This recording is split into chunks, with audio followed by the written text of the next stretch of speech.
Hello, this is Alex from PHP Academy with another video for the new Boston. In this video we're going to be looking at the third and final loop in PHP, and this is the for loop. Now for is a bit more complicated in syntax, and by this I mean it's structured slightly differently. So if we use the for keyword and we create a block, you can see that it's very similar to a while loop, or sort of similar to a do while loop. However, what we're doing is we use three expressions within this these parentheses. So we use three different expressions to control the loop how we want, and we can also increment a value within this as well. So in here all we need to do is echo something out, either a variable or some plain text, or continue an operation, however your program is eventually going to work, and everything can be controlled within here.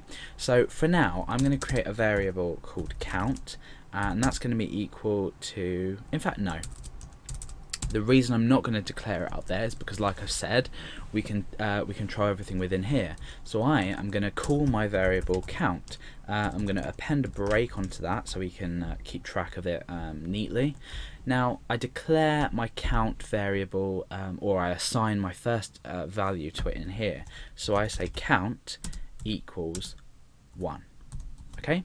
Now what I do is I put a semicolon, and then I say what this is basically the next part of the expression is what needs to be evaluated, true or false, to determine whether the block should run. This block should run. So count, while count is smaller than or equal to 10, like we've done in the previous examples, and then we say count plus plus. We don't need another semicolon to end here, it just ends. So what we're doing is, let me just separate this out so it's a bit more easy to read. Okay, so we're setting initially our count variable to equal 1.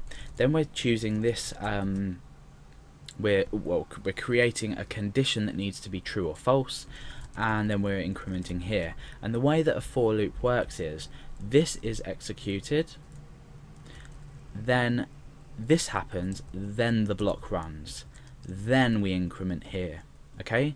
And then obviously this here will be ignored because it won't reassign the variable. So now you can see it's just a completely different structure of creating a loop, but it has exactly the same effect. If we refresh, we're just counting from numbers 1 to 10.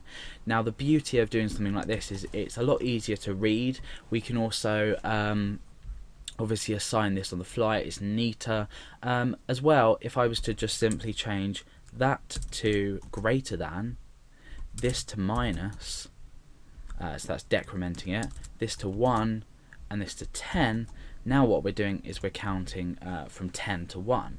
So we've just changed them three parts of each expression around, where we're saying count is equal to 10 initially, while count is smaller than, or sorry, greater than or equal to 1, decrement until we reach 10. The condition until we reach 1. The condition is until we're still greater than or equal to 1. We still execute the loop and we still echo. So that is basically for loops in PHP.